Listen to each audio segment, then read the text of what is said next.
One morning, a family gathered to study the Un scriptures. matin, une famille se réunit pour étudier les Écritures, comme à l'accoutumée. Tandis qu'ils se rassemblent, le père ressent l'esprit négatif. Certains membres de la famille n'ont pas l'air très impatients de participer. Ils font la prière en famille, et alors qu'ils commencent à lire les Écritures, le père remarque qu'une de ses filles n'a pas les siennes avec elle. Il lui demande d'aller dans sa chambre chercher ses Écritures. Elle le fait avec réticence. Et après un moment qui semble une éternité, elle revient, s'assoit et demande « Est-ce que nous devons vraiment faire cela maintenant ?» Le père se dit que l'ennemi de toute justice veut créer des difficultés pour qu'il n'étudie pas les Écritures. En essayant de rester calme, il déclare « Oui, nous devons le faire maintenant, parce que c'est ce que le Seigneur veut que nous fassions. » Elle réplique « Je n'ai pas envie de le faire maintenant. » Perdant patience, le père élève la voix et dit « C'est ma maison,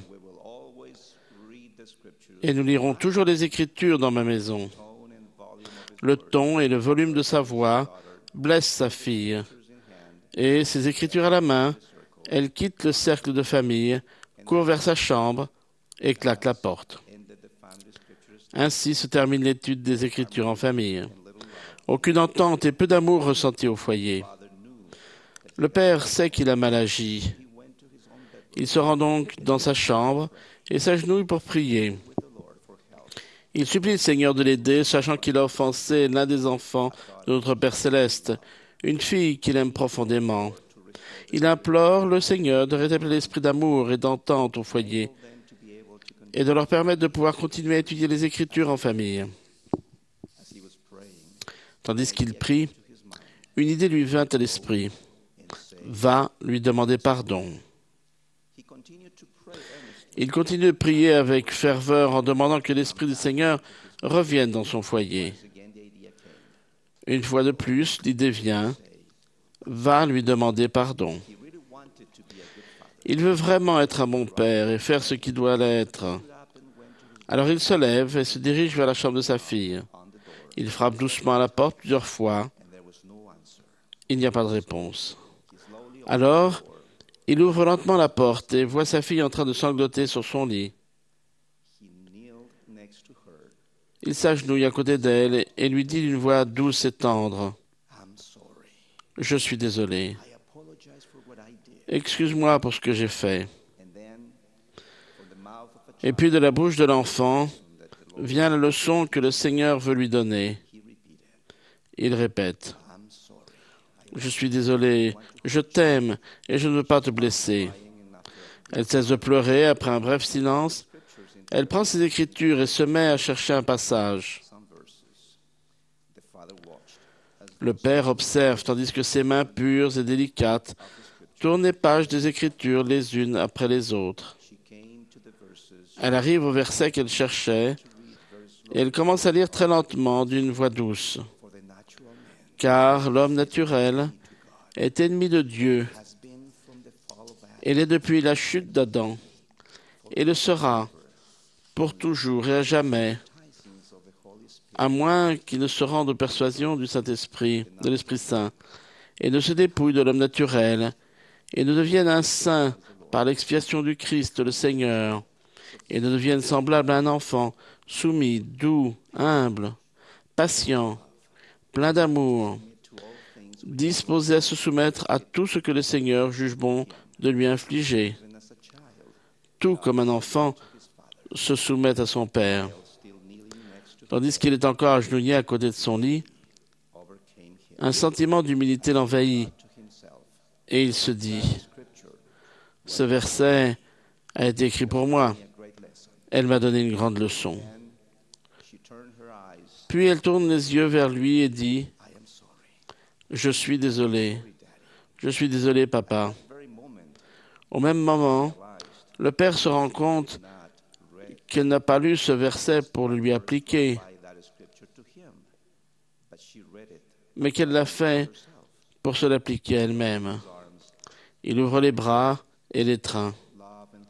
L'amour et l'entente reviennent au cours de ce doux moment de réconciliation suscité par la parole de Dieu et le Saint-Esprit. Ce passage dont s'est souvenue sa fille à partir de sa propre étude des Écritures a touché son cœur avec le feu du Saint-Esprit. Mes frères, notre maison doit être un lieu où le Saint-Esprit peut demeurer. Seul le foyer peut être comparé au temple pour ce qui est de la sainteté. Il n'y a pas de place pour l'homme naturel dans notre foyer. L'homme naturel est enclin à couvrir ses péchés ou à assouvir son orgueil, sa vaine ambition.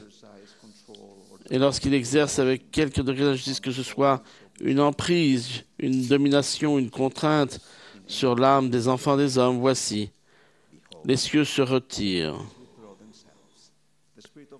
L'Esprit du Seigneur est attristé, et lorsqu'il est retiré, c'est la fin de la prêtrise ou de l'autorité de cet homme. Nous qui détenons la prêtrise d'Aaron ou celle de Melchisédek, nous devons toujours nous souvenir qu'aucun pouvoir, aucune influence ne peuvent ou ne devraient être exercés en vertu de la prêtrise, autrement que par la persuasion, par la longanimité, par la gentillesse et la douceur, et par l'amour sincère, par la bonté et la connaissance pure, qui épanouiront considérablement l'âme, sans hypocrisie et sans fausseté. Les disputes quittent notre foyer et notre vie si nous efforçons de cultiver ces vertus chrétiennes. Et vous pardonnerez aussi mutuellement vos offenses. Car, en vérité, je te le dis, celui qui ne pardonne pas les offenses de son prochain, lorsqu'il dit qu'il se repent,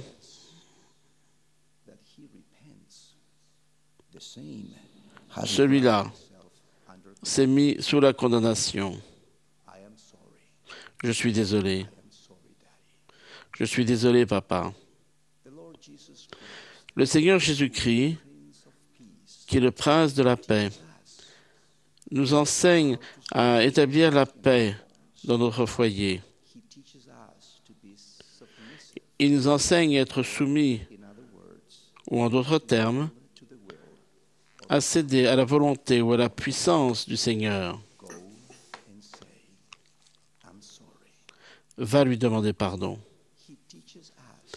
Il nous enseigne à être doux, ou en d'autres termes, à être doux de caractère, conciliant, paisible, difficile à mettre en colère ou à irriter, accommodant, enclin à la patience malgré les offenses.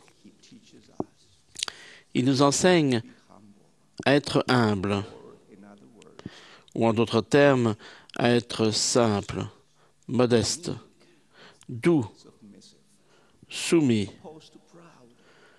par opposition à fier, hautain, arrogant ou présomptueux. Je suis désolé. Je m'excuse pour ce que j'ai fait.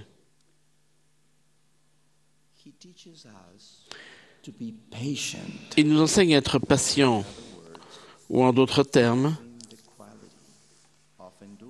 à avoir la qualité de subir les maux sans murmurer ni s'irriter, ou à subir calmement les blessures ou les offenses. Il nous enseigne à être remplis d'amour. Je t'aime et je ne veux pas te blesser. Oui, mes frères, il nous enseigne à nous dépouiller de l'homme naturel, comme le père de cette histoire, qui a supplié le Seigneur pour avoir de l'aide. Oui, de la même manière que le Père a pris sa fille dans ses bras avec amour, de même le Sauveur nous tend les bras pour nous étreindre pendant nos périodes de repentir sincère. Il nous enseigne à devenir un saint par l'expiation du Christ, le Seigneur. Et ensuite, nous nous réconcilierons avec Dieu et nous deviendrons ses amis. Je rends témoignage que l'expiation du Sauveur est réelle et qu'elle a le pouvoir de nous purifier, de nous rendre saints, nous et notre foyer, si nous efforçons de nous dépouiller de l'homme naturel et de le suivre. Il est l'agneau de Dieu. Il est le saint et le juste. On l'appellera admirable, conseiller, Dieu puissant, Père éternel, Prince de la paix, c'est-à-dire lui, Jésus-Christ. Amen.